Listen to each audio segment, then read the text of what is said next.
Hello bachcho, let's read the following question. In the figure, the net electric flux through the area A is phi is equals to E vector dot A vector when the system is in air. जब system air में है तो हमें जो area दिया गया है, ये वाला जो राउंड सर्कल बना के हमें एरिया दिया गया है, दिस वन, ये हमें इसके थ्रू फ्लक्स कितना दिया है, phi is equals to E vector dot A vector दिया है.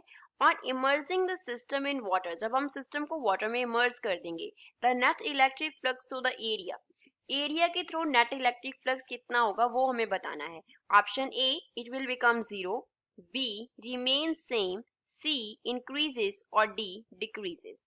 तो फर्स्ट ऑफ ऑल हम क्या करते हैं, इस क्वेश्चन में यूज की कॉन्सेप्ट के बारे में बात करती हैं कि इस क्वेश्चन में कौन सा की कॉन्सेप्ट यूज हो रहा है.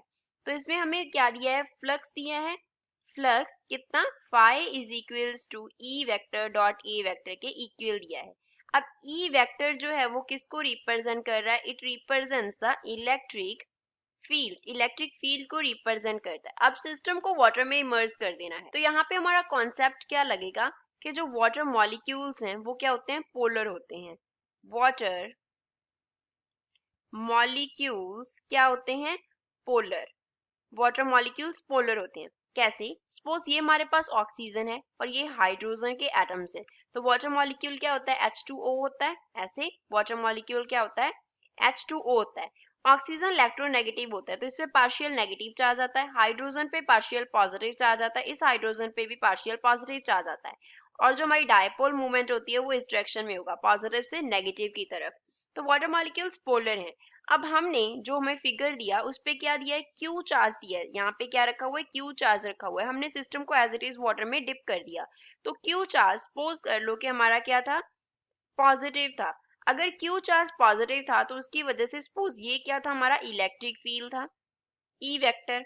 अब इस पे हमने क्या रखा, इस पॉजिटिव चार्ज ने वाटर के ऑक्सीजन मॉलिक्यूल्स को अपनी तरफ अट्रैक्ट कर लेना है. तो यहाँ पे क्या हो जाएगा, नेगेटिव चार्ज आ जाएगा.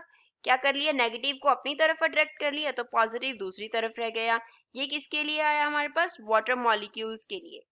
वाटर मॉलिक्यूल्स के चार्ज को क्यू चार्ज ने क्या किया, नेगेटिव को अपनी तरफ कर लिया, पॉजिटिव दूसरी तरफ रह गए. तो अब इस पॉजिटिव से नेगेटिव की तरफ एक क्या लगेगा, इलेक्ट्रिक फील्ड लगेगा. इस तरीके से इलेक्ट्रिक फील्ड का डायरेक्शन क्या होता है, पॉजिटिव से नेगेटिव की तरफ होता है. तो सपोज हमारा पास ये क्या है, ई डैश है. अब जितना क्यू चार्ज इस ई डैश को अट्रैक्ट करेगा वो क्या कर देगा, प्रॉपर ई डैश इतना हो जाएगा कि वो ई को क्या कर देगा, बैलेंस कर देगा. दैट मीन्स इस केस में जो ई वेक्टर है उसको कौन बैलेंस कर देगा, बैलेंस कर देगा ई डैश वेक्टर. क्योंकि क्यू जो है वो कितना चार्ज नेगेटिव अपने पास अट्रैक्ट करेगा, जितना उसका स्ट्रेंथ है. तो जितना उसका स्ट्रेंथ है उतना ही वो क्या करेगा, opposite electric field, opposite negative charge अपनी तरफ अट्रैक्ट करेगा. तो ई वेक्टर को ई डैश वेक्टर ने क्या कर दिया, बैलेंस कर दिया. अगर ये दोनों एक दूसरे को बैलेंस कर देंगे तो नेट इलेक्ट्रिक फील्ड कितना हो जाएगा, 0. नेट इलेक्ट्रिक फील्ड जो है वो क्या हो जाएगा, 0 हो जाएगा. अगर नेट इलेक्ट्रिक फील्ड 0 हो जाएगा तो जो नेट फ्लक्स होगा वो भी क्या हो जाएगा, 0 के इक्वल हो जाएगा. Net flux will be 0. तो गिवन ऑप्शन में से फर्स्ट ऑप्शन इस क्वेश्चन का करेक्ट आंसर है. On emerging the system in water the net electric flux of the area will become 0. I hope you understood well. Thanks.